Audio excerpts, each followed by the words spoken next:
Going off the tit charts today. You can't swear. Say titty and then that. I don't think that's swearing then. Where's that? You're a tit, no?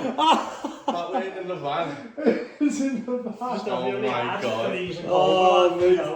No way. We've just been looking for the needle No and wonder the haystack. metal detector way away.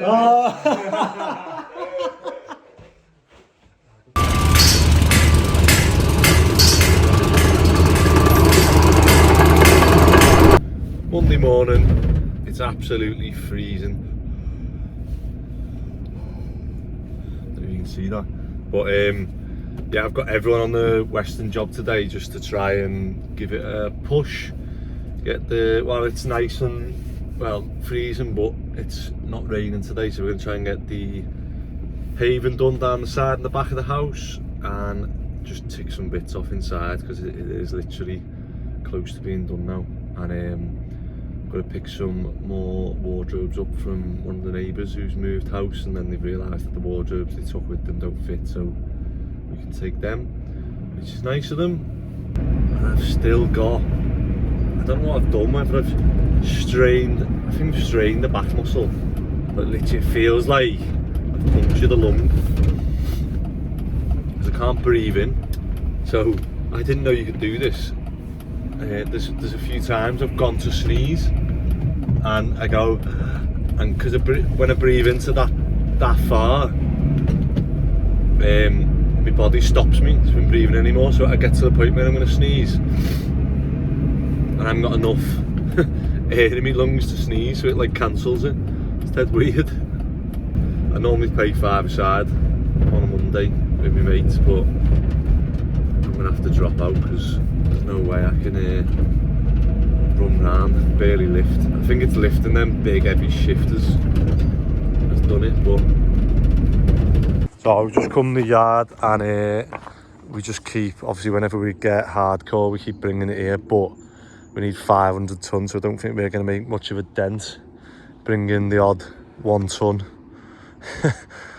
But yeah, and then while I'm here I need to finish torching this felt roof, and I'm going to connect the new 3-phase board as well, so that we've got actual power in here now and start using some circuits.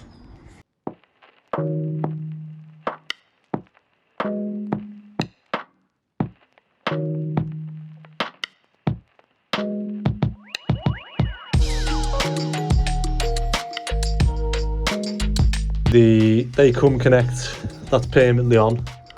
Behind here is obviously where the wires split up. They go into 100 amp fuses, and then from that goes into the meter, and then from the meter they'll put a switch, and then I can open this bit up now and put tails from here to neutral, live, 1, 2, 3, and then from there then everything gets put out to whatever you're doing. So obviously the crusher, lights, sockets, just like a normal board. But one thing that's got me there is like the normal board, they have like a bit that clicks in, but these don't.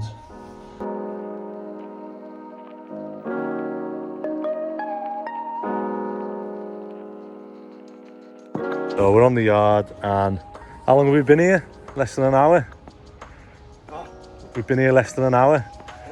Yeah, and environmental health have just turned up and just said that one of the neighbours has phoned and said that they think there's asbestos on the site and that it needs to be shut down and stop us from doing any work, which is nice of them. But yeah, he just said, look, you know, I can see it's all hardcore and crack on.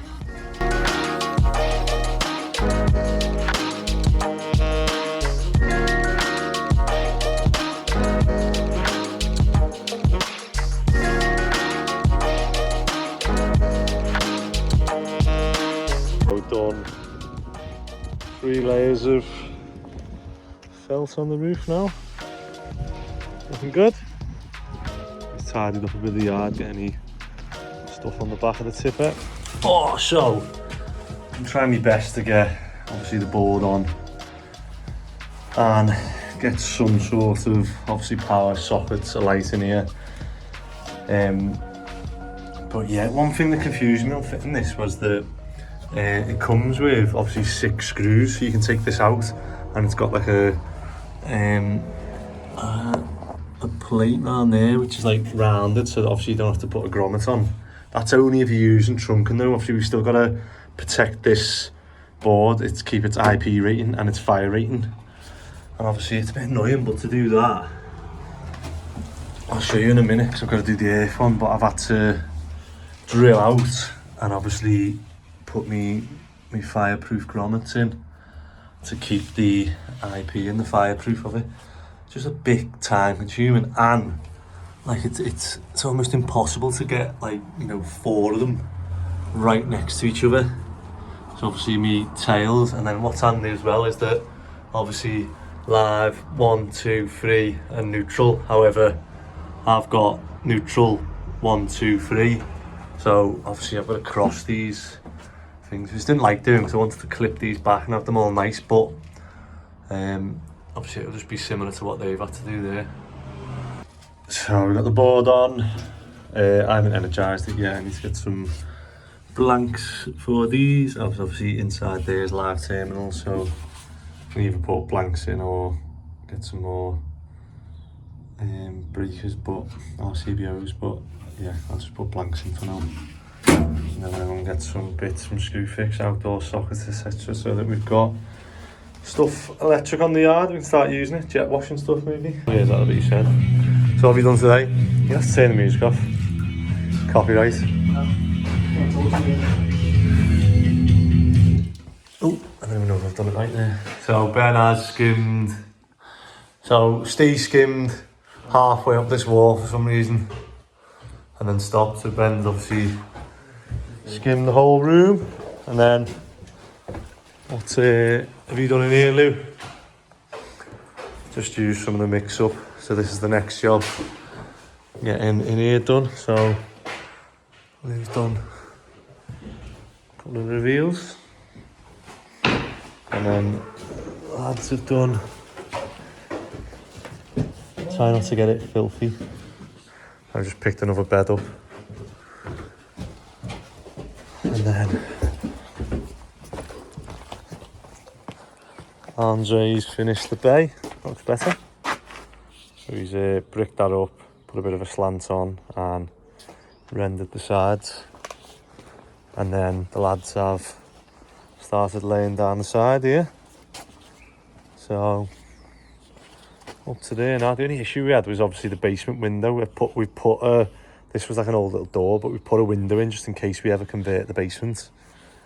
But it looks like we're going to be like level with that sill basically by the time we whack it down, and then all the backs ready for paving. We just need to pull that out, cement round it, a few cuts around there, and yeah, make a bit of space on the drive, get rid of all this, get it in the back, and this looks miles better now. God, like if I showed you a picture of what it was like when we got it, there's just trees, bushes everywhere, and I'd be able to just walk back all the way around the back, one nice level.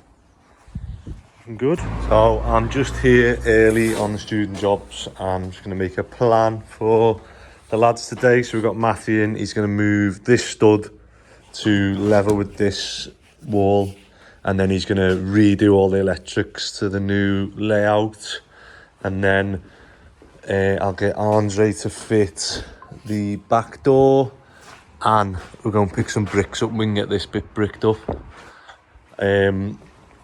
And then we've got a new lad starting today who's from a dry lining company, which I'm hoping is good news, because we always seem to have an issue with plasterboarding. Just seems to take forever. But I've got to ring the building inspector now and get him to come out and have a look at this. We've got all the insulation, so we're going to start going in the loft now, getting ready for boarding, as this is all the wiring, the first fix, everything's done. So yeah, that's the plan today. So one thing, I mean, I don't do these in my houses, but on the student jobs they've asked us to do it. So we lift the trays up just for access to the waste, because obviously they seem to have a few issues when waste, obviously when you're getting hot and cold water going through it, it seems to come loose or whatever, and just to be able to pop your, well, I was going to say pop your head under and have a look, but the way they've done this one, so we put 4x2 and then we put a sheet of plywood on it as well, just to obviously spread the load, because believe it or not, these are like 40mm thick stone shower trays. However, they seem to have a lot of trays like crack and break in the student jobs. I don't know how, because I said we fitted these trays in every house that we've renovated and obviously never had an issue with them. So I am just walking around snagging bits and just keep updating the app with tasks for the lads, and obviously as they do a task they'll take a picture of it, tick it off. But yeah, seems to be a few bits outside. Obviously we took this window out to make it a bit easier getting in and out, but stuff like someone's left the green on this fascia, which is annoying. Downpipes to go on. What else have we got? We've got the gutter on the back to go on. But yeah, just trying to get it all ticked off, and then we can drop the scaffolding at the back then. There we go. Just that chestnut, my second home. And he's cut some timber in half for us. Ready for just to batten the roof joists out. And we'll do the thermal heat camera. So when this is all in, what we do is we'll put the heat on in here, and then I'll have the thermal heat camera and it shows any little cold spots that will like foam or tape. But we put that in and then we put 25mm over it, so there shouldn't be any cold spots really. But sound? Yeah, Andre's impressed with your cutting already. So we're gonna get a little bit. On these, we're just gonna stud these out. So say I've just been to, I thought they were the right size. They're cutting again. We're going to use them to stud out the wall so we can get the 100mm. And one of the issues we've got is obviously this isn't breathable felt, so we can either pull the whole roof off, or what we can do is, what we've done here is put some vents in, make a hole there, and then obviously this bit will be obviously breathable then. Yeah, hello. Welcome to the What's that? welcome to the YouTube. But what are we doing today? I've got to go. Well, I've just been oh shit, wrong gear. Just been the student jobs, but you need to borrow a van, don't you? If you can, mate, yeah. Yeah, no worries. I say we've got the tipper down there, but it's full of crap, and if you need to like put stuff in the van, the yellow one I've got at the minute, it's pretty empty to be fair. Got jobs everywhere, haven't you? Yeah. Well, we've only got these 3 now, and in the yard. Have you got 3? No, we got 2 for Jordan, and then you'll see the one we're doing now. Oh, right. Which is my one. How are you getting on with your yard? Oh, it's getting there, mate. I've got, yeah, it's still mowing. I went the other day actually. Had my 3-phase fitted. Oh, right. And water. And I went the other day to put the electric board on. And as part of it, to be able to get the electric and water connected, it's got to be a registered address. Oh, right. So it's got to come up on Royal Mail. So I've had to do that. You've got to have a post box, but obviously it's just a flat piece of land at the minute. So I've got Harris fencing and I've just got like an external post box. Oh, have you? But I got my first mail the other day.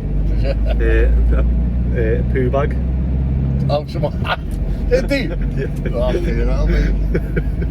So yeah, I can't believe my first mail at the yard was some dog food. It's terrible, that, isn't it? 500 tonne will level it, and then I need, I can't remember how many metres cubed of concrete. It's going to be like loads. And then need to buy a welfare unit, an office, like toilets, a bloody drying room, all sorts, mate. Once you go into that, it just goes into a different level of health and safety and like what you've got to. Yeah, no, I'm planning on obviously being a builder. You've got to, haven't you? Yeah. I'm planning on getting like an old one and just, you know, doing it up. Yeah, just rip it out, put new toilets, new old walls, insulate. do all that. But no, it's getting there. It's just slow. I mean, all my money at the minute is going into getting Western finished, this house we're going to now. So then once that's done, we'll just be on the student jobs then. Yeah. And then I might have obviously funds to just chip away at the yard. So I've got to pay for a drop curb. I think that's like £4.5 grand. Is it? And then I've got to pay £5 grand for hardcore. Then I've got to probably pay £5 grand for concrete Fucking hell. and rebar. And what are you going to do with the yards? Is it just going to be a storage yard? Storage yard, yeah. Is it? Looks And about I've got that expensive. Would you just leave the yard cords down? £3 grand for palisade fencing Have it? and gates. And this is just to get it to a usable Yard. state. And then I've got to buy scaffold poles for each corner and put like lights and sensors and CCTV up. Alright. So that's probably going to cost about £1 grand. Like I say, it's all right on paper saying, oh yeah, just buy this and do that, but you need a good chunk of money to get going on it. Please don't crash. Don't need to dig a key, do you? How are you getting on? Bosh. And then I'm going to need more, what's it called, aren't I? Sand. Oh, do you need sharp sand? Or kilns hard? So what's in there? 5 bags to close here. Do you have 5 more bags still? Also just brushed up 5 bags to the Do you reckon that's enough then? That's what I'm thinking. You'll need more, won't you? Probably about 2 more. Yeah, I'll run and get them when we get to that. So looking good. So I told you them weather apps, mate. I don't want to jinx it now, but Man said 95% chance at 8 o'clock. yeah. Said 80 for her. I reckon you must have it set to North Liverpool. So on this tipper, obviously we bought it like this, and then we've fabricated these sides that we can lift on and off. I say easily, but they do weigh a bit, don't they?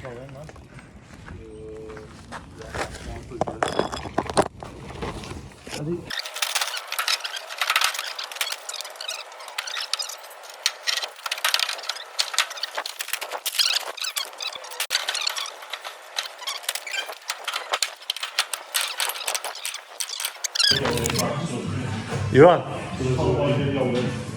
Is that a socket there?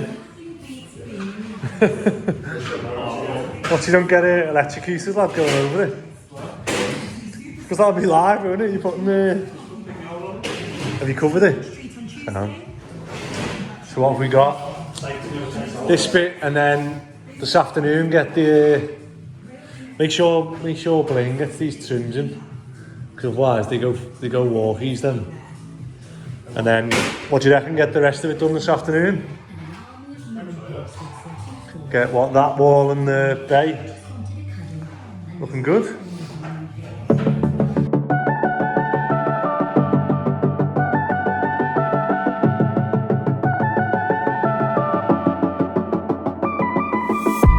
Back at Chestnut, and I noticed when I was putting digger on that obviously we got this trailer second hand, but the bed you can see is starting to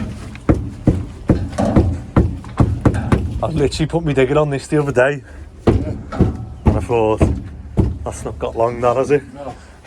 So hopefully, but yeah, marine ply, the most expensive ply. I was hoping to get a cut, but it doesn't actually need cutting, which is good, so I can just screw that down and we'll get obviously a few more years out of this, hopefully. So I've just come to Johnson's because where I got the varnish from in Chestnut, they don't sell yacht varnish. So why is yacht varnish better than normal yacht varnish? Harder wearing. Harder wearing? In what way? Compared to other varnish. Because obviously I've just paid an absolute fortune for marine ply, and then I read that, oh yeah, it's better if you can still seal it as well.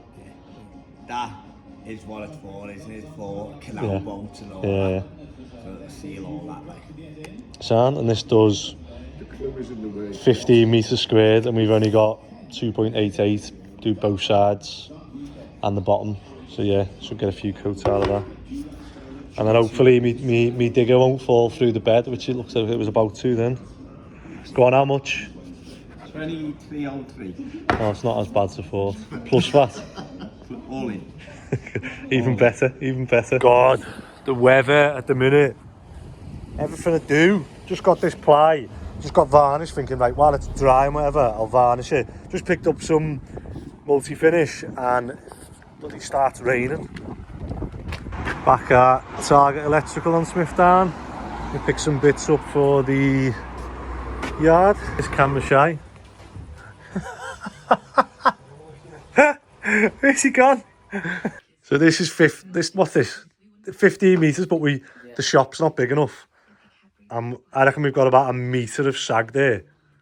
So we're trying to figure out,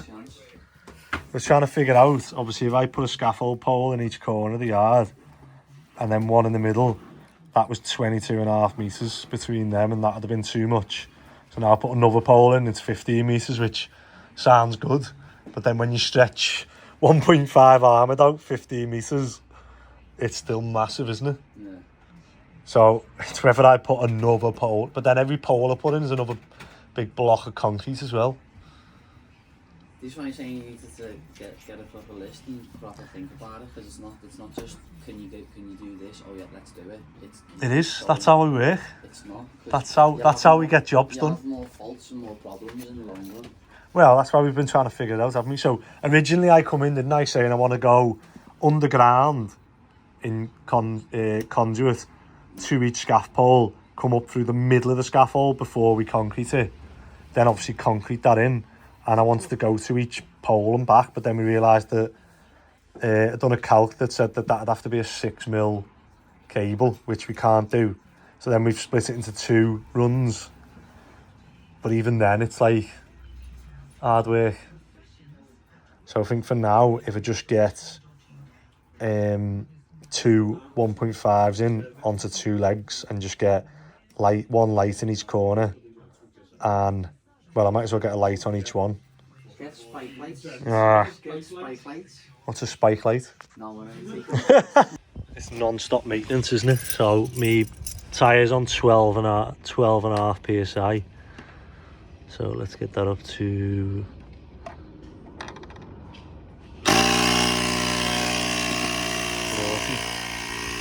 Oh, I can see why. Big nail there. And it's looking a bit bored here, so I'm probably going to have to get a new tyre now on that. Non-stop. So we come to Charlie Clifford scaffold sales again to pick up some 6-metre scaffold tubes to use on the yard as for CCTV and for the floodlight. So I'm just going to have a check between getting steel or aluminium ones. Here they are, the big ones. So just had a look at the aluminium ones, but when we stood them up, although they're lighter, when we stood them up, they shook more in the wind. So I was thinking, if I'm going to be putting cameras on them, I'd rather have the steel ones so that there's less shake in them, and also they're a bit cheaper as well. So, but yeah, look at the size of them. It's doing well here on the forklift. I'd be worried about that falling over. So I think we're going to get 6, so we'll get 1 in each corner, and then obviously put 2 either side of the yard as well. We've got the big scaffold poles here ready for the yard, but I've got to go and get armoured cable and Cat 6 as well, and they do like a Cat 6 ducting one, which is better. And the lads are flying on the paving. There's the top pavers. I was saying, have you got any back left? Mine would be gone if I'd have started doing this today. Well done. Done last week. So we're planning on using up what we can, get the sand off the drive, get the blocks off the drive, and then whatever we've got left here, we're going to turn into a lovely garden. Needs a little tidy up, doesn't it? So I've just had a call with my solicitor, and basically what's happened, it must have been about, it was a year ago in October, and basically working on the back of a house, and one of the lads shouts me and says, "Oh, Andy, someone's just you know, caught the back of the van or whatever." And I was like, I think we were rendering. I was like, "Oh, listen, just tell him don't worry about it." And he was like, no, you need to go and have a look." So I was like climbing down from the scaffold and go outside, and this fella's in the street and he's going, "Oh, you know, look at this," and he's in a Range Rover Sport, and he's smacked into the side of my yellow van, and we had side racking on the yellow van for windows and glass. That's completely, you know, gone. And I was like, oh my god. And I was like, just looking at the fella like what have you done here, mate? And then he started going, "What have I done? This is your fault." If it is parked, then how can you get his van when it's parked? Yeah. Mad, innit? You get his car. And you have to watch them, mate. I've literally just been off the arm and watched you. Sorry. I came over to see if you're alright. It's parked. It's not parked. If it is parked, Well, then... is someone in that van? Oh, Is someone in the van? Someone sat in that van. Who? Exactly who? Nobody's in that van. It's parked up. There's no cash car. stop that. No, it's parked.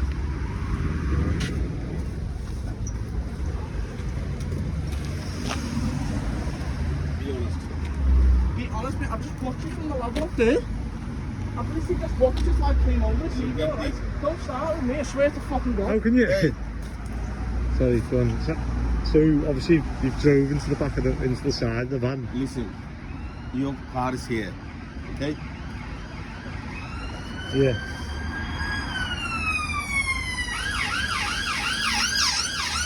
Your car's here, my car's here. If you park your car here, then how can we hit you this? How can my van hit your car? Yeah, It's parked. You've obviously, I don't know if you're on the phone or something, but No. because it looks like you were driving along them. Because how have you missed that van? How have you missed that van but hit this one? Eh? Mate, how have you missed that van but hit this one? What were you doing?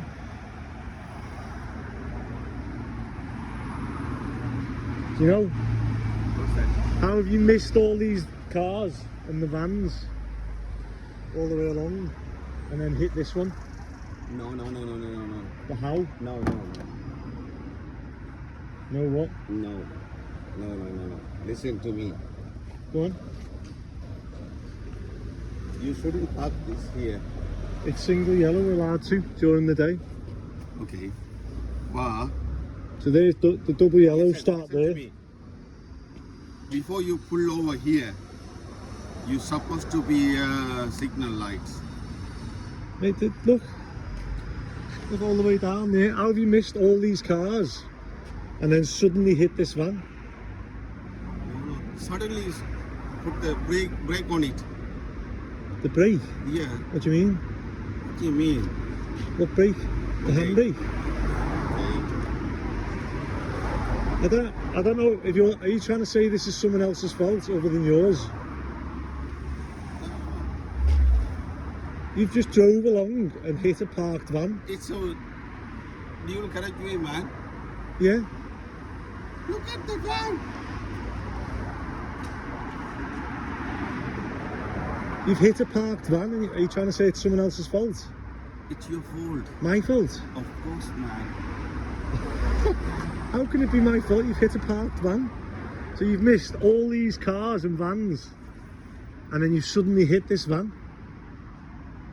You must have been on your phone or something. No, never. So why would you suddenly swerve in and hit this van? I never use Look. my phone on the. How have you missed that van then? Just You realize. haven't even hit the wing mirror. What you said? So you haven't even hit the wing mirror of this van, and So- yet you've whacked this van. Listen to me. If I misdrove, shall you? Look at the wing mirror. So that's what I mean. So how have you driven straight and then hit this van? How come, man? Yeah, how have you done that? Okay, I'll call the police. Oh. And I was like, how can this be my fault? I said, I'm rendering the back of a house and you've just driven into my van that was parked. And he goes, no, this is your fault. And I was like, so I just thought, something a bit weird going on here. And as I walked past him, I thought, I got a whiff of like booze. So I was like, nah, something's not right here. So I rang the police and said, look, I think this fella's been drinking. Police come, and I've got the video with the fella. I'll put it on. It was funny because he's just obviously drunk, and he's going through all these scenarios in his head of how it's not his fault. And basically, yeah, he got the police come, and he got arrested, and was found guilty of drink driving. But this is, you know, how many months? This is over a year ago, and it's still with solicitors now because he's told his insurance. He hasn't told his insurance that he was drunk and they got arrested. He just told them that, you know, he was involved in an accident in the road that was my fault. So his insurance have denied liability, and I don't think they really know the full story. So my insurance is sending across all the information, say, look, the car was parked, we've got a video, and then we've got obviously a video of your the person who you've insured like drunk, talking nonsense, and then getting arrested by the police, and they still haven't paid out. So just another one of those issues that you never think you'd have to deal with, and it comes up and it just ends up putting your insurance and premiums up, everything. And yet, you know, what can I do? I've parked my van and someone's driven into it. And at one point he's saying, you know, I should have had my hazards on because everyone who parks puts the hazards on. And I was like, mate, it's a bright yellow van. It's an old DHL van. You can't miss it. But hopefully that gets settled soon, because I could do with a bit of that cash injection to put into the yard, really. Maybe that'll pay for the hardcore that we need and to get some other bits done. But fingers crossed the world sees some sense, and you know, his insurance look and go, yeah, that's obviously his fault, and we'll pay out. So I've just come after work, and this is a house we done last year for a mate of mine. Is one of his customers, and I'll put a picture of the front of what it used to look like. But yeah, basically bought it, and I think an elderly person just passed away, and we basically renovated the whole house, done a knock through at the back. But one issue we always have with these is the connection between the old cast iron and the new pipes. Obviously we put some gutter sealant, but you can see it's been dripping. So I've got this stuff is brilliant, by the way. I'll try and put a video of it getting used, and it can be done underwater, everything. So I used this on another gutter leak, and I was amazed. It was actually raining as I was doing it, and it just stopped it straight away. So you can see a little drip here. I'm going to put it on now, and hopefully this will solve it now.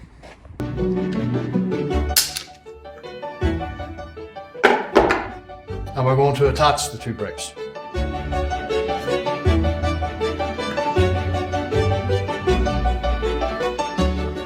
So what you'll see here is an immediate underwater structural ball.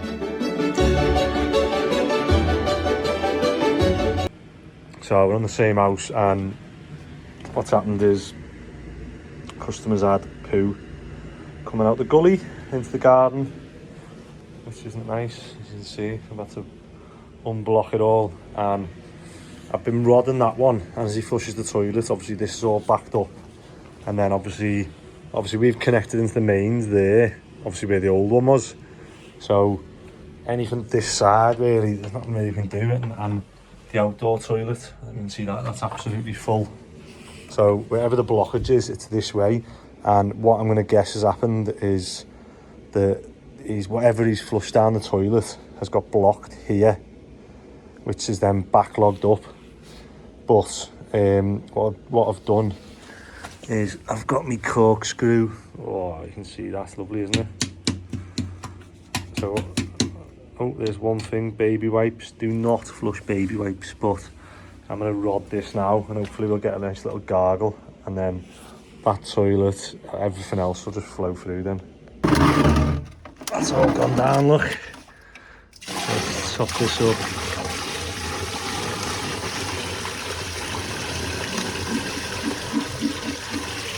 And you can hear that then.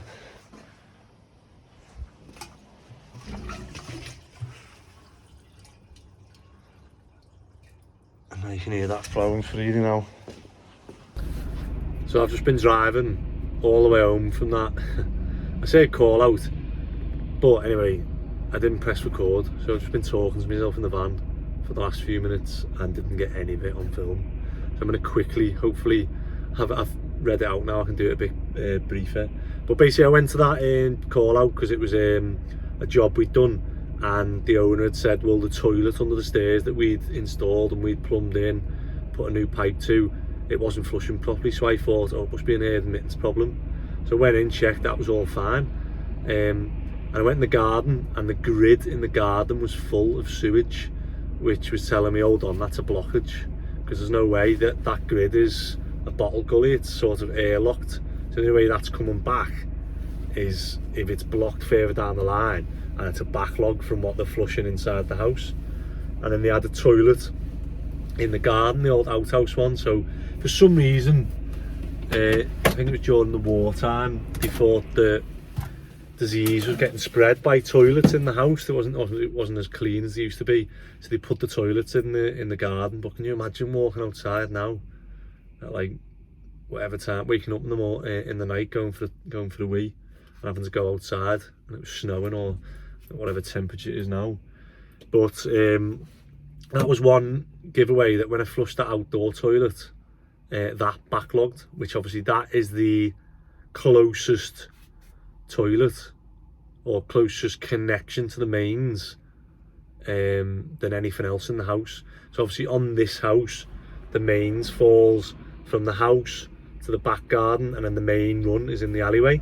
So what you have is what's called a plunge grid.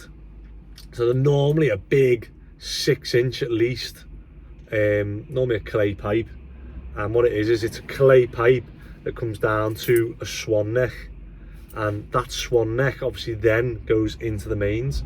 So what that's there to do is that anything that comes from your house falls into this swan neck, similar to like a toilet. And basically if you poured cement or baby wipes or a big thick blockage of sludge, it'd go from your house into this swan neck, block, and not go into the mains. Because obviously it's not fair that if you poured loads of crap down your, not literally crap, but stuff that's not crap. So if you poured cement down your drains, it's not fair that that just goes straight into the mains and blocks the mains, and then every house in the street after you, all their sewers start blocking up as well.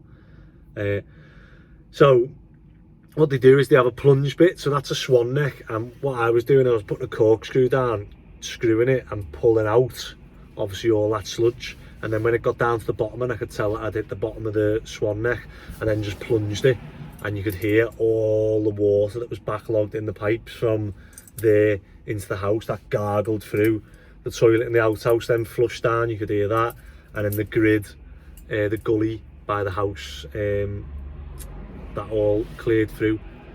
And yeah, and then it was just a case of tidying up and doing it. But obviously it went out to that thinking it was something that we'd done wrong, and in the end it wasn't. It was something that obviously the client had done wrong, flushing baby wipes down, and also the back garden all went into that plunge grid and had blocked it. So obviously that's a chargeable call out, which I say is unlucky for him or unfortunate for him, but it's actually fortunate, because obviously without unblocking that now, obviously the sewage was backlogged to his grid and had started to backlog to his downstairs toilet, which if he'd have carried on flushing the upstairs toilet, eventually it may have come out of the downstairs toilet onto his floor. And so yeah, relatively cheap for what it saved him. However, it does make me laugh, because everyone thinks that, you know, you own a company, you're self-employed, you you do all this thing, and then, but all this stuff, it just falls on me, you know. It's my name on the vans, my name on the company, it's my reputation, you know.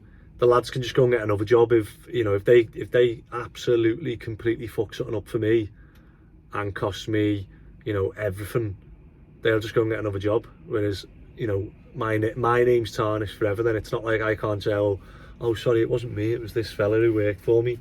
And they say, yeah, but I employed your company, not that certain individual.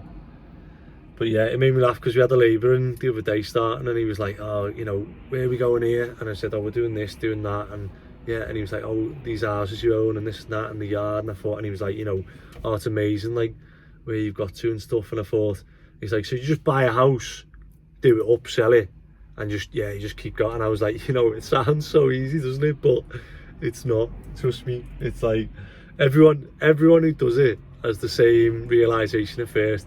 I feel like it must get easier. However, I'm in the minority because I'm the one 9 o'clock now going and bloody unblocking someone else's poo, and that customer actually owes me £3,800 on a retention that is due. I mean, we completed that job last year, completed the snags, and there was stuff like that he was saying, oh, he's holding back the retention because in case this toilet's not flushing properly. So now hopefully I can push a bit more and obviously get that final payment, because there's nothing worse, let's be honest, than, you know, I'm there plunging this customer's poo, like up to me boots in his poo, and he owes me £3,800 as well. Oh, that's why I should have took it as soon as I seen the nail. Should have took it to get done, and I never. And now it's going to cost me half an hour every day, maybe an hour. I can actually hear the air coming out of that, so I'd better be quick. Better be quick and get it to Tom Tully's, is the nearest one that we use. So it's Wednesday morning, and as you can see, I've just had a flat tyre. And one thing I thought I'd say is, you know, everyone slags Ryobi off as a bit of like a DIY tool, but they were one of the first ones to have the 6 battery chargers, which is why I initially went with them, and obviously they were good value for money. And you know what, I've not got a bad word to say about them. Like literally, I've had to swap a multi-tool and a grinder and a pin gun, but then other than that, you know, everything's been working fine, and I think you get the same guarantee as you do the other ones. It's probably just not as popular or as good of image as Makita, etc. But I think it obviously represents what we do value for money, doesn't it? And I say I'm not invested in it now. I've got like 18 batteries, 3 6-point chargers, and then all the other bits. But the amount of range they do, so like I've got a grease gun for the mini digger, a Ryobi one, plug a battery in, grease gun, done. And yeah, I think it's impressive the amount of obviously options they've got. I think the only other ones similar is Makita really, that have got that diverse range. But yeah, recommend Ryobi to anyone if you're starting out. I've got to go to the hospital this morning because I was speaking to my mate yesterday, physio, and basically I've had this pain in me back that I think is from lifting the shifters. However, it's just not got any better, and I've been taking ibuprofen and a couple of paracetamol when it gets like really bad at night.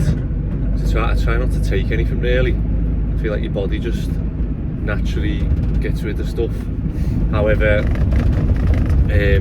this just isn't going, so I was chatting to him last night about it, and then I said I've also got it in like, feels like my intercostal muscles at the front, but it's like the front and the back are in the same spot, and it happens to be where my heart is. So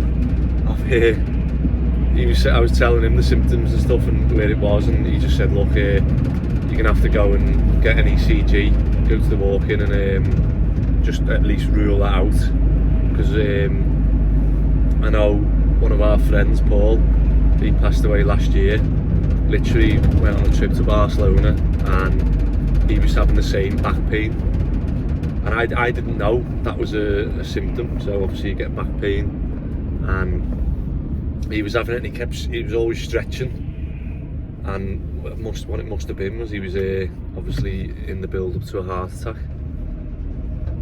So that's obviously spurred me on a bit more to obviously go and get this checked sooner rather than later.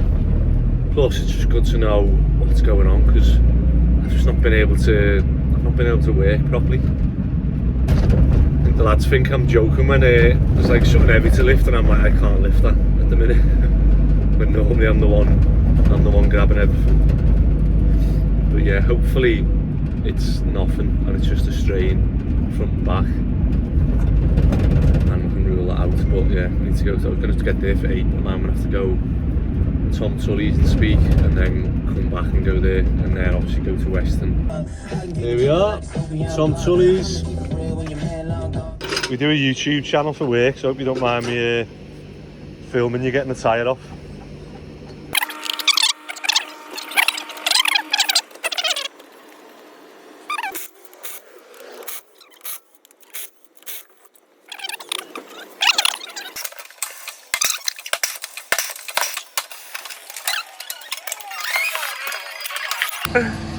So that's just like a heat glue, you put that both sides, do you? Inside and out, and fill the So you put a hole, you put something in the hole, do you? Yeah, fill it with rubber.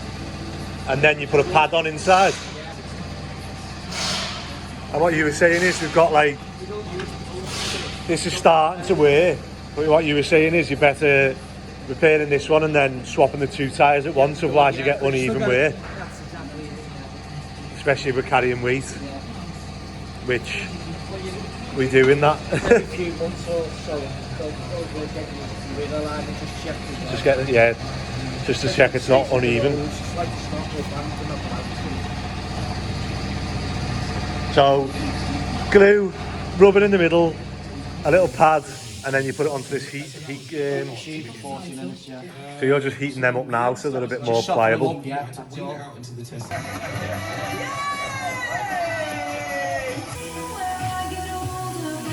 What temperature does that get up to?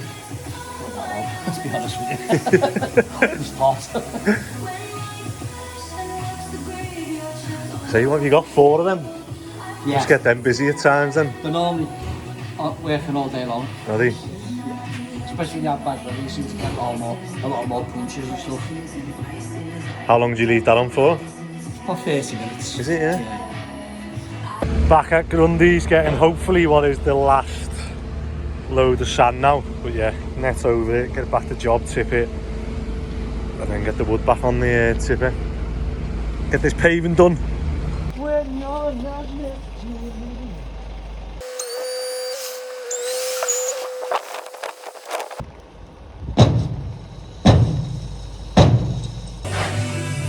How much plastering's left?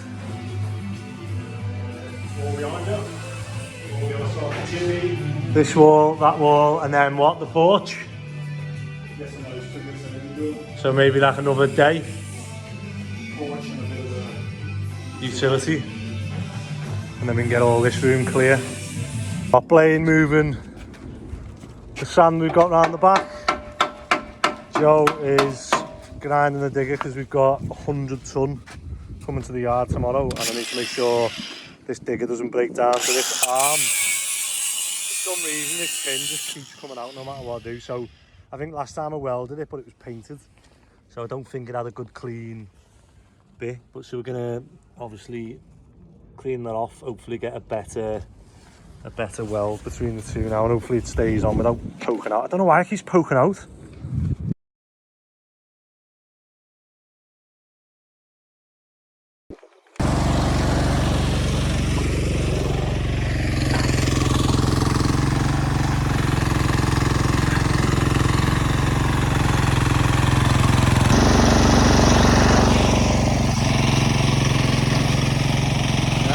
guard dog on site.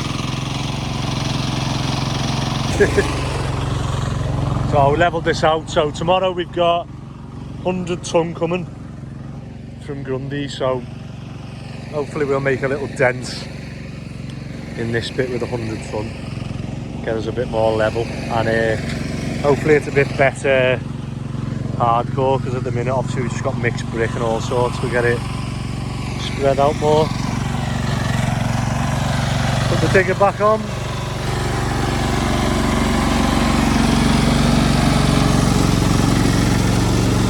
We've got to strap this on. So I'm in A&E after waking up last night at 2 AM and still can't open my eyes properly. Literally, what I think I've done is I've sunburnt my eyes using the welder. There was like a little part on the digger that I was trying to weld that keeps coming loose. It turns the digger, spins it, and it was in like a little part in the digger, and I thought, oh, I'll just try and tack weld it without, like, you know, glancing at it. And woke up at 2 o'clock in the morning and could not see a thing, could not open my eyes. Any light at all, was just stinging. And I thought I was blind. I didn't know what was going on. It was lucky in the taxi the fella said, "Oh, you haven't been welding, have you?" And I said, "Oh yeah, I have." And he said, "Oh, I had that." And said it took him 2 weeks to recover, so hopefully this doesn't take me as long, but I'm waiting on the St. Paul's eye doctor. And feels even more annoying because it's self-inflicted. And I think I've dropped the phone that we record all the footage for this week in the yard when I was on the digger. So Blaine, Ben and Lewis are scanning the yard now for me before I've had to cancel the 100 ton from Grundy's, and hopefully they can find the phone. Blaine's got a metal detector, so they're going to be metal detecting the hardcore. It was only in one little spot, so I'm hopeful we'll find it, even if it's smashed, and maybe we can recover this week's footage of it, but we'll see. Does it work?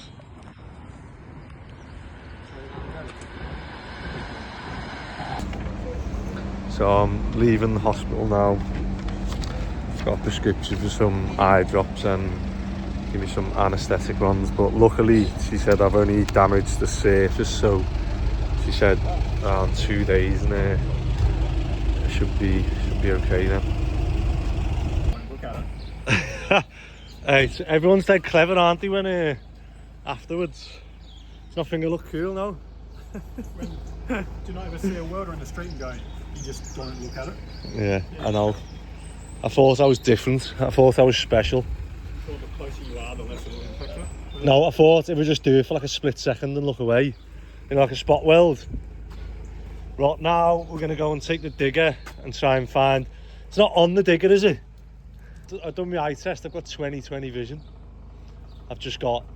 That's the best, isn't it? Yeah. Blaine said, I've got 20/20 vision, but no common sense. Mate, you're getting it on this YouTube next time you do something, you know. Hey, I'm going to remember this bit now. Right, you ready? We've got power on the digger, however, the actual switch that turns the starter motor started going a bit funny. So there's one thing you can do. Yeah, come here. If you join that with that.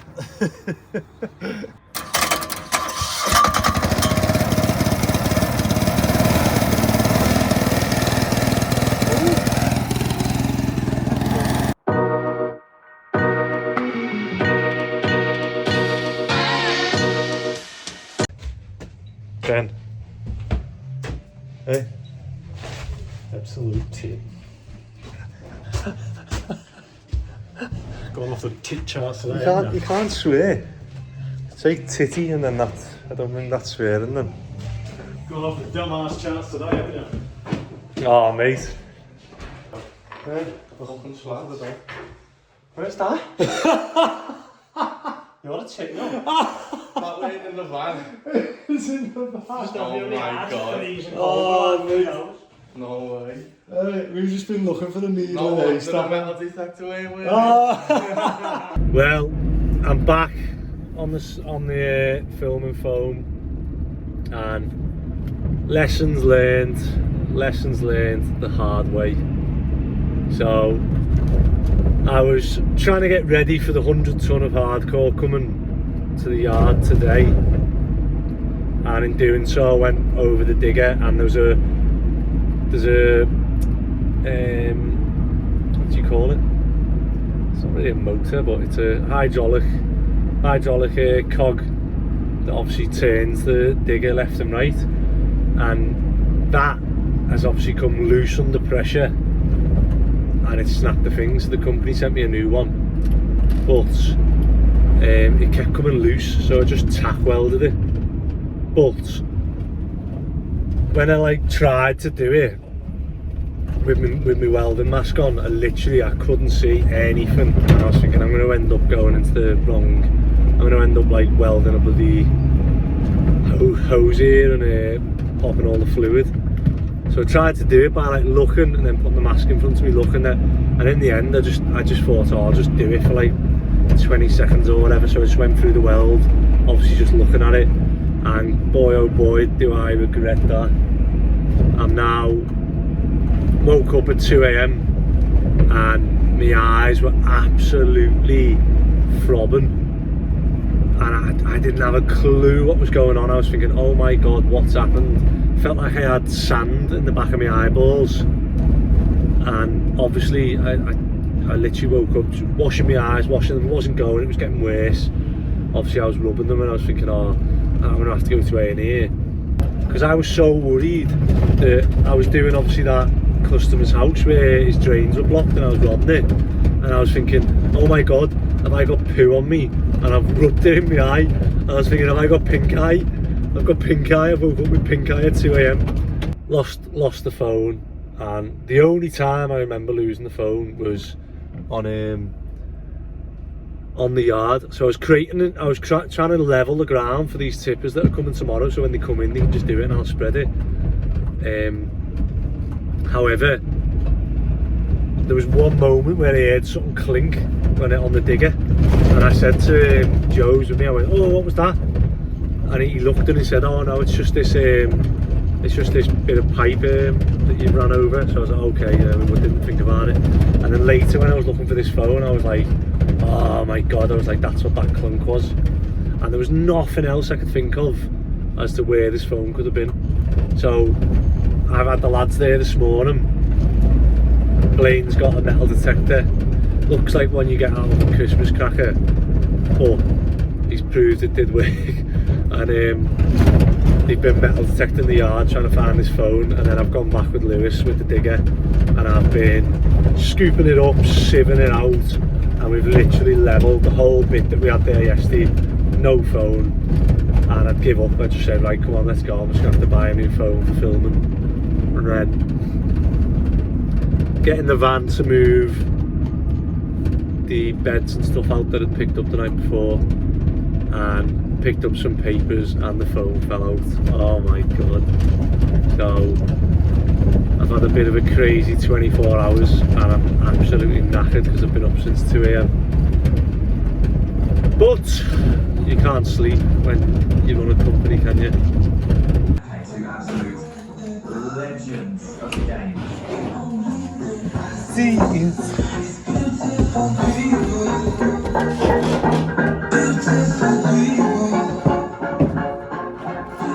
You right?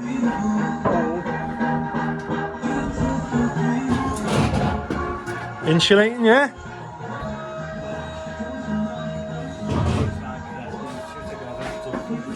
So? What? Yeah. No. No, it was in my van. Just walked in, lads and went looking at the time, we're all like, you shit. Oh mate, 2 hours. Things I know. let them bring you down. Oh. You right? Oh, whoa, whoa, whoa, whoa, whoa. You got pictures? I've got pictures of. You'll have to leave it because the building inspector's got to do it before you board it. Eh?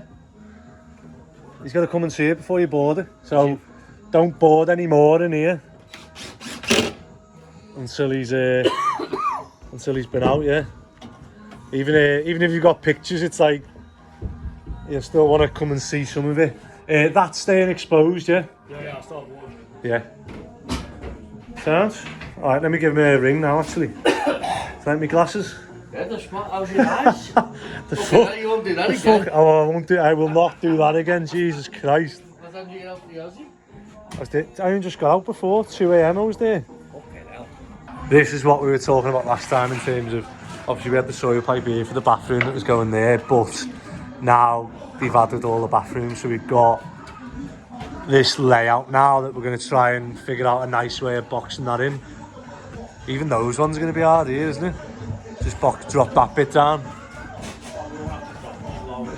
So like what we've done, what we said we were doing was we were trying to put wire branches on everything. So obviously from here we've got that as tight as we can, and we worked out that that distance is a 4-inch drop. So what we've done is put a 4-inch 4x2. So we know from here to there we've got the fall, and from there to there we've got the fall. And then we've put wire branches in with connectors for the shower and sink for each bathroom. So you'll see each one's got that. So every time they use the shower or the sink, it's all, everything's in a wire branch, which is all, you know, all helping the flow go with one way. Nothing's dropping in or, you know, being hard to think. The only one we had to do was, what's this, the shower?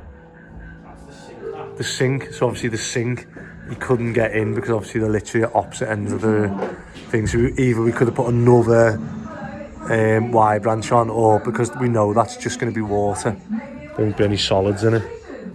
That should be fine. But then yeah, I'm thinking of maybe just dropping this whole ceiling from here in the kitchen and making a feature of it. It's a bit of a, but we'll come up with something, yeah, and we'll just get some metal C-stud and drop that down and hide all this. We've got the first load of the day. Lou's just moving the fences. So one thing I didn't know is that obviously if you have even a foot on the pavement, you'd have to get a hoarding licence. So we're going to hardcore this front of the yard first, and then obviously move the fences back so that we don't need to get a hoarding licence. There's our 20 tonne.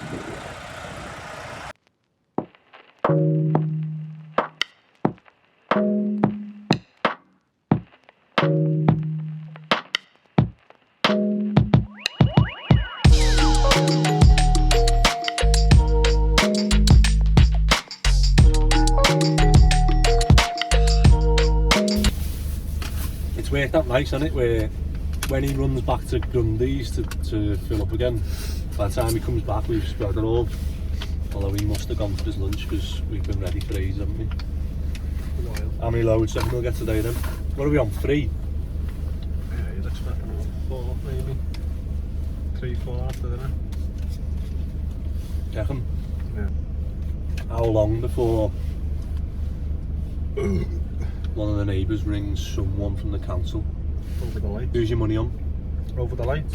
Over over the hardcore and the Alechi. How long before? And which part of the council is going to turn up? I'm going to say we've had environmental health last time. Last time I was here. That's only hardcore, you're not doing anything wrong. No, last time I was here, someone said environmental health turned up, and he said, oh, one of the neighbours just rang saying you're tipping asbestos. So I don't reckon he'd come again. Saves through it. I reckon he'd just email me this time and say, oh, look, I've had another, can you just confirm you're not tipping nuclear waste? Oh yeah, that's one thing that news was, so you know, on Google Images, like years ago, it was a builder's yard, yeah, and you can see it's all cleared and there's the huts, and there's like tracks where like obviously trucks have been coming in and out, and obviously between that and now, obviously like weeds and like bushes and crap have just grown, and they brought in a new rule in planning that every site has to have a biodiversity net gain calculation done to it. However, like there's a few, it's quite new, but it's brand new, and there's like ones that are void for me, like exempt from it. However, all these list of stuff, a builder's yard isn't on there, so like it probably will be in the future, but at the moment it's not. So they're treating it as if I'm building a block of flats and saying, right, what was there before, and a fella's come and I've gone like, that's what it is, it's hardcore, which that's what it was, all underneath the weeds and that, wasn't it? Yeah. And he said, oh right, well, you know, 60% of the land was covered by bushes. So he said, your biodiversity is 0.6 out of 1. And what it means, are you ready for this? Oh.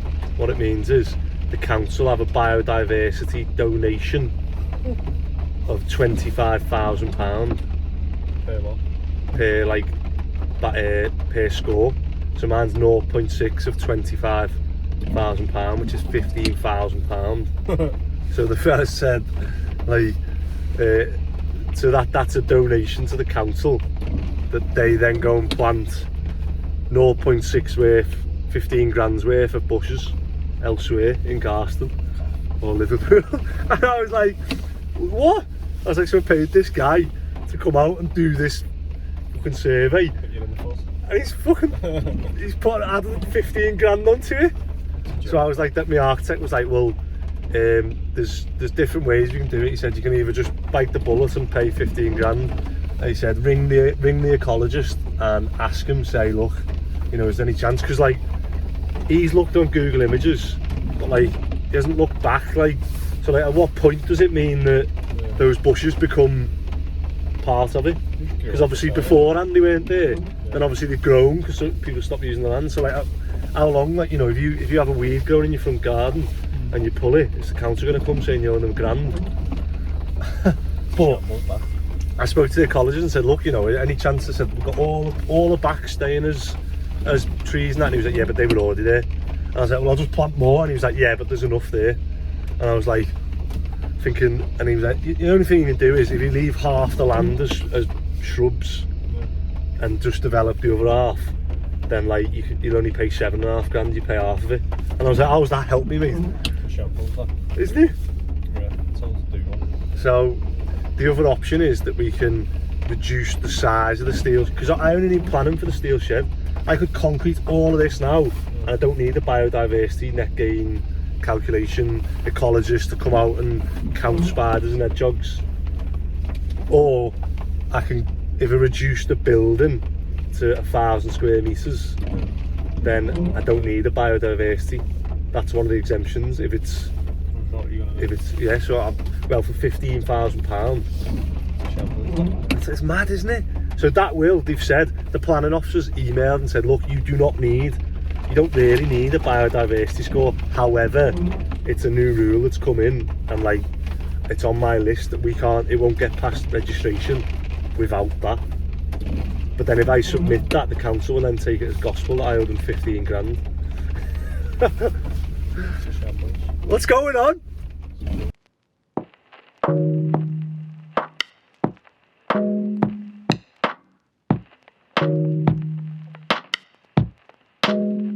Right, I'm trying to get obviously a light switch in here, and I've got a double socket to go on the outside so that we've got light and power, and then I've got 2 spotlights to go on.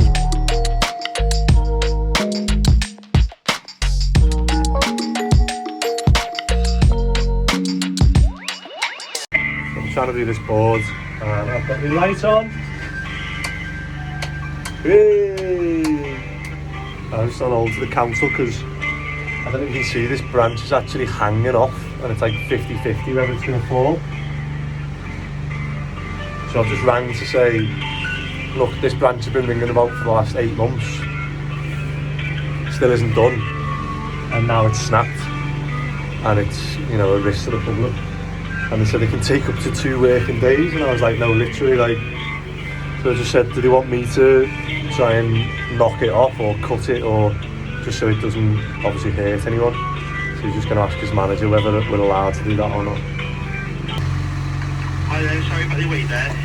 I just escalated it. Someone's going to be out within the next hour or two. Okay, that's great.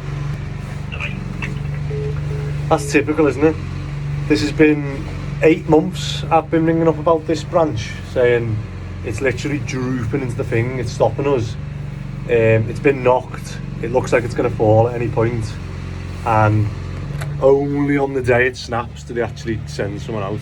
But at least it's getting done, so fingers crossed they come and they can cut the rest of it back. But and Lewis is having fun on the digger. Yeah, I think we've had 6 loads now, and I think it's gone quite far. We've got the ground pretty smooth and level you can drive on, which is what we wanted. Scaffold poles next, and lights and CCTV.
And that is a wrap for Friday and the week.